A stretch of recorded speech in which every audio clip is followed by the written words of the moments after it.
অবশেষে প্রকাশ হল নবম পে স্কেলের গ্যাজেট। তবে এটি কার্যকর হবে নির্বাচিত সরকার আসলে বলে সংবাদ সম্মেলনে জানালেন অর্থ উপদেষ্টা। আরও বিস্তারিত থাকছে ভিডিওতে। আসসালামু আলাইকুম। আপনি যদি একজন সরকারি চাকরিজীবী হয়ে থাকেন, নবম পে স্কেলের আপডেট সবার আগে পেতে আমাদের চ্যানেলটি সাবস্ক্রাইব করে দিন এবং ভিডিওতে লাইক করে দিন। ধন্যবাদ। অবশেষে অপেক্ষার অবসান। বহু জল্পনা, বহু আশঙ্কা আর বহু প্রত্যাশার পর প্রকাশ হল নবম পে স্কেলের গ্যাজেট। সংবাদ সম্মেলনে অর্থ উপদেষ্টা স্পষ্ট করেই জানিয়েছেন, গ্যাজেট প্রকাশিত হলেও এটি এখনই কার্যকর হচ্ছে না। কার্যকর হবে নির্বাচিত সরকার দায়িত্ব নেওয়ার পর। এই ঘোষণার মধ্যে দিয়ে একদিকে যেমন স্বস্তির নিঃশ্বাস ফেলছেন সরকারি চাকরিজীবীরা, অন্যদিকে তেমনি তৈরি হয়েছে নতুন করে ভাবনার জায়গা। কারণ নবম পে স্কেল শুধু একটি বেতন কাঠামো নয়, এটি লাখ লাখ সরকারি কর্মচারীর জীবনের সঙ্গে ওতপ্রোতভাবে জড়িত। গত কয়েক বছরে দ্রব্যমূল্যের ঊর্ধ্বগতি, বাসা ভাড়া বৃদ্ধি, শিক্ষা ও চিকিৎসা ব্যয়ের চাপ সব মিলিয়ে সরকারি চাকরিজীবীদের জীবন হয়ে উঠেছিল ক্রমশ কঠিন। সেই বাস্তবতায় নবম পে স্কেল ছিল একটি বড় আশা, একটি বড় প্রত্যাশা। গ্যাজেট প্রকাশ মানে সরকারের পক্ষ থেকে একটি আনুষ্ঠানিক স্বীকৃতি। নতুন বেতন কাঠামোর দাবি যৌক্তিক, সময়োপযোগী এবং প্রয়োজনীয়। কিন্তু একই সঙ্গে অর্থ উপদেষ্টার বক্তব্য স্পষ্ট করে দিয়েছে, এই বাস্তবায়নের চূড়ান্ত দায়িত্ব বর্তমান অন্তর্বর্তীকালীন সরকারের নয়, বরং নির্বাচিত সরকারের ওপর ন্যস্ত থাকবে। এই ঘোষণার পর স্বাভাবিকভাবেই প্রশ্ন উঠছে, নবম পে স্কেলে কী পরিবর্তন আসতে পারে, কারা উপকৃত হবেন, কবে নাগাদ এটি বাস্তব রূপ পাবে, এবং সবচেয়ে গুরুত্বপূর্ণ বিষয়, এই গ্যাজেট কি আদৌ বাস্তবায়িত হবে নাকি আগের মতো প্রতিশ্রুতির মধ্যেই সীমাবদ্ধ থাকবে।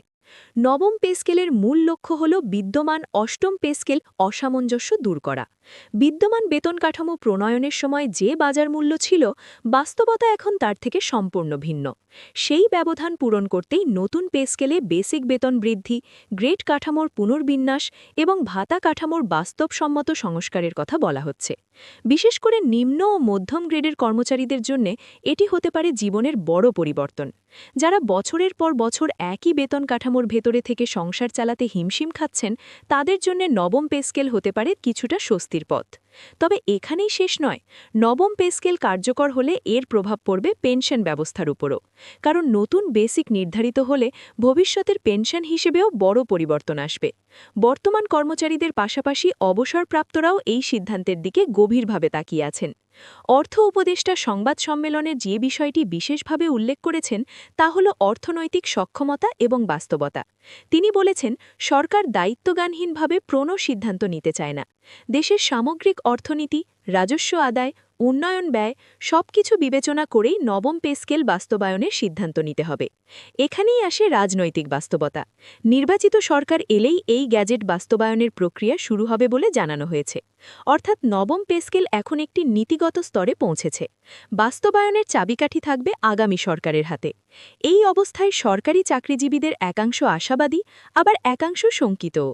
আশাবাদী কারণ গ্যাজেট প্রকাশ মানে এটি আর কাগজে কলমে আলোচনার বিষয় নয়। শঙ্কিত কারণ এর আগে বহুবার বিভিন্ন দাবি নির্বাচিত সরকার পরিবর্তনের সঙ্গে সঙ্গে ঝুলে গেছে বা নতুন করে পর্যালোচনার নামে বিলম্ব হয়েছে। তবুও বাস্তবতা হল, নবম পে স্কেল নিয়ে এখন আর পেছনে ফেরার সুযোগ নেই। এটি ইতোমধ্যেই রাষ্ট্রের নথিতে অন্তর্ভুক্ত হয়েছে।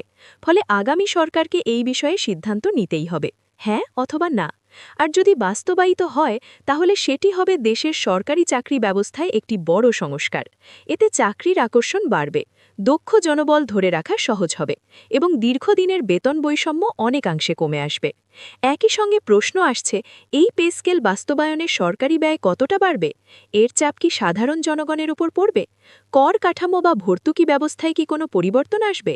এসব প্রশ্নের উত্তর দেবে সময় এবং নির্বাচিত সরকারের অর্থনৈতিক নীতি। তবে এইটুকু স্পষ্ট, নবম পে স্কেলের গ্যাজেট প্রকাশ মানে এটি আর গুজব নয়, আর আশ্বাস নয়। এটি এখন একটি লিখিত, ঘোষিত এবং স্বীকৃত সিদ্ধান্ত। বাস্তবায়ন দেরি হতে পারে, কিন্তু দাবি আর অস্বীকার করার সুযোগ নেই। এই মুহূর্তে সরকারি চাকরিজীবীদের জন্য সবচেয়ে গুরুত্বপূর্ণ হল ধৈর্য ধরে পরিস্থিতি পর্যবেক্ষণ করা, বিভ্রান্তিকর তথ্য থেকে দূরে থাকা এবং বাস্তব সিদ্ধান্তের জন্য অপেক্ষা করা।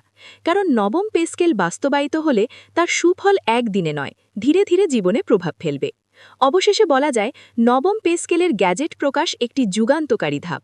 এটি হয়তো আজ কার্যকর নয়, কিন্তু আগামী দিনের পথরেখা স্পষ্ট করে দিয়েছে।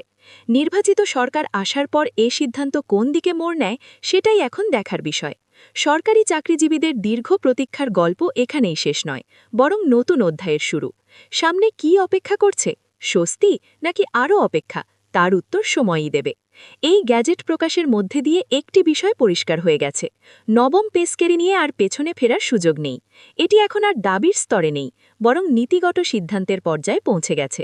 ফলে যে সরকারি দায়িত্ব নিক না কেন, এই বিষয়টি এড়িয়ে যাওয়ার সুযোগ খুব সীমিত। অনেকেই বলছেন নির্বাচিত সরকার আসা পর্যন্ত অপেক্ষা মানেই বিষয়টি অনিশ্চয়তার মধ্যে পড়ে যাওয়া। কিন্তু বাস্তবতা হল, গ্যাজেট প্রকাশ না হলে যে অনিশ্চয়তা ছিল, এখন সেই জায়গায় এসেছে একটি স্পষ্ট রোডম্যাপ। বাস্তবায়নের সময় নিয়ে প্রশ্ন থাকতে পারে, কিন্তু সিদ্ধান্ত নিয়ে প্রশ্ন নেই। সরকারি চাকরিজীবীদের দীর্ঘদিনের বঞ্চনা, পদোন্নতিতে জটিলতা এবং বেতন কাঠামোর স্থবিরতা সব মিলিয়ে নবম পে স্কেল শুধু অর্থনৈতিক নয়, মানসিক স্বস্তিরও বিষয়। এই সিদ্ধান্ত কর্মক্ষেত্রে নতুন উদ্দীপনা তৈরি করবে বলেই মনে করছেন সংশ্লিষ্টরা। একই সঙ্গে এটি প্রশাসনিক কাঠামোর ভেতরেও শৃঙ্খলা ফেরাতে পারে। গ্রেড ভিত্তিক বৈষম্য কমলে দায়িত্ব আর প্রাপ্তির মধ্যে ভারসাম্য আসবে, যা দীর্ঘমেয়াদের রাষ্ট্রের জন্যেও ইতিবাচক প্রভাব ফেলবে। অতীত অভিজ্ঞতা বলে, বড় কোনো কাঠামোগত সিদ্ধান্ত বাস্তবায়নে সময় লাগে। নবম পে স্কেলও তার ব্যতিক্রম নয়। তবে এই প্রক্রিয়ার প্রতিটি ধাপ এখন সবার চোখের সামনে থাকবে, যা স্বচ্ছতা নিশ্চিত করবে। সব মিলিয়ে বলা যায়, নবম পে স্কেলের গ্যাজেট প্রকাশ শুধু একটি আনুষ্ঠানিক ঘোষণা নয়, এটি ভবিষ্যৎ সরকারের জন্য একটি স্পষ্ট বার্তা। এই সিদ্ধান্ত বাস্তবায়নের দায় এড়িয়ে যাওয়ার সুযোগ আর নেই।